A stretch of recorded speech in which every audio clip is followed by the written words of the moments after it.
This will be on Parashat Lech Lecha, specifically for Noahides, or the God-fearing Gentile. And there's been millions of words written on this Torah portion here, but very little as regards the non-Jew, which is kind of surprising because there's quite a bit here in this Torah portion that would be relevant to the God-fearer. So I'm going to specifically stick to those things that are relevant to Gentiles. And King Melchizedek of Salem brought out bread and wine. He was a priest of God Most High, or the Most High God, El Elyon. So this is in Genesis 14:18.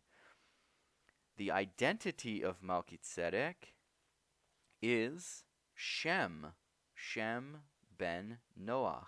Shem, son of Noah. So if you've ever been wondering, who is this King Melchizedek? It's Shem, the son of Noah. Then we'll get right to this covenant of the parts, or covenant between the pieces. This covenant, very famous, made with Avram before his name changed to Abraham. On that day the Lord made a covenant with Avram, saying, "To your offspring I assign this land, from the river of Egypt to the great river, the river Euphrates."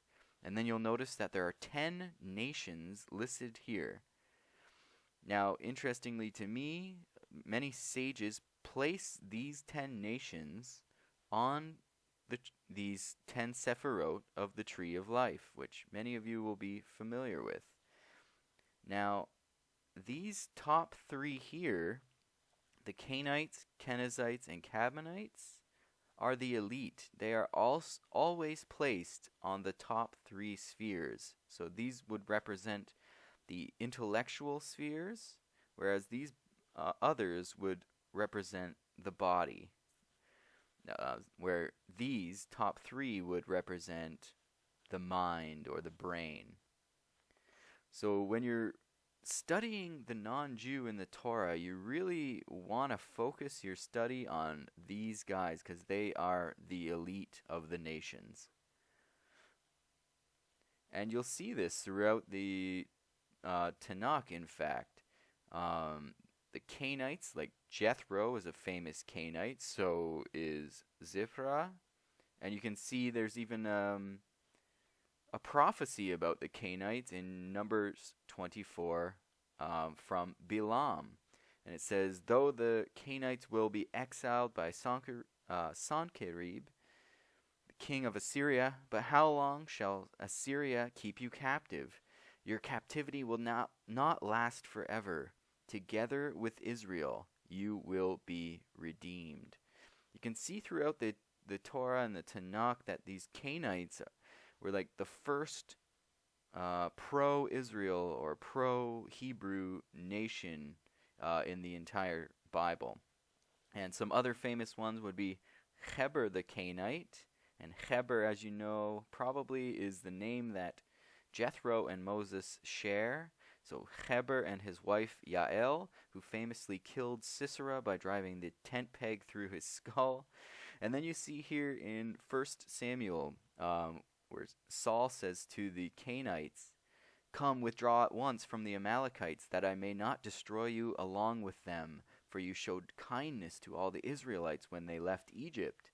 So the Kenites withdrew from among the Amalekites. So they're coming to destroy the Amalekites utterly, but before they do, they want to warn the Kenites to get away so that they're not mixed up in it and that they don't get destroyed as well. And then you go down to 1 Chronicles 2:55, and they're actually mentioned, these Kenites are mentioned along a Kenizzite, Yabetz, whose name actually has the same value as the Kenizzite. He is Othniel ben Kenaz. He himself is a Kenizzite, and he's mentioned along here with the Kenites, just as you see right here, the Kenites and the Kenizzites. These guys, though, went on to become amazing Torah scholars in their own right. It even says that these Kenites and Kenizzites held a place in the great Sanhedrin and sat among the assembly, and Further down the road, the great judges, Jewish judges, Shemaiah and Abtalion, come from this very line. And then you see here the house of Rechab. This would represent the Rechabites, who are another elite group who came from these Kenites. So again, these are the types of people you want to study. What's also interesting about these three lands is that they will be part of greater Israel when the borders of Israel expand, and they will include the lands of these three tribes or nations, and then they will also be host to 3 additional cities of refuge. So these lands will be part of Israel in the messianic future. And whereas these other 7 have already been taken by force, these 3 have not, and in fact will be handed over peacefully. As you can see, the lands of the Kenite, Kenizzite, and Kadmonite, which will become Israel's inheritance in some future time. Now let me show you something very interesting. You'll never see this anywhere else. So I've taken the value of our verse here, the Kenite, Kenizzite, and Kadmonite, and you'll see that it has the value 1771. Keep this number in mind, 1771. And that value is found in the entire Tanakh 612 times. Now, what is the significance of the number 612? Well, we saw that these are the first 3 nations mentioned in the covenant made with Avram. 612 is the value of the word brit, which is covenant. 612 is the value of covenant, and this verse is the first verse mentioned in the covenant. They are part of the covenant made with Avram. So 612 is encoded, or brit is encoded in this verse, which is something that could never have been done by humans on purpose. Now, what else is interesting about this? We said that this verse has the value 1771, as you see here. I'm going to now punch in bnai Noach, and you'll see it exists 5 times and has the value 120. Bnai Noach. Now let's see how many times 120 exists in the entire Hebrew Bible. 1771.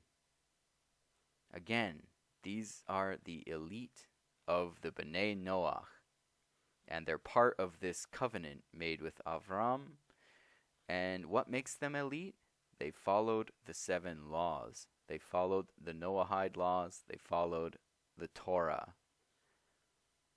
So you can see how they are linked in statistics and gematria in a way that would be impossible for humans to have achieved on purpose. Now let's skip ahead to Genesis 16. Sarai, Avram's wife, had borne him no children. She had an Egyptian maidservant whose name was Hagar. Just very interesting. If you just slightly change the way you say this and take these vowels out, it is Hagar, as in now Hagar would be the convert, and she was a type of convert. She converted from idolatry to monotheism, which means from idolatry to 7 laws of Noah. Hagar is really Hagar. She's a type of convert. Now this is connected to Noah. See here, Genesis 17, verse 1. When Avram was 99 years old, the Lord appeared to Avram and said to him, I am El Shaddai, walk in my ways and be blameless, or tamim, which is perfect, blameless or perfect or complete. Now, where have we seen this word before? So it's used to describe Avram here. He says, walk in my ways and be perfect. And it says, I will establish my covenant between me and you, and I will make you exceedingly numerous. This is where he's establishing the covenant of the Brit, of circumcision.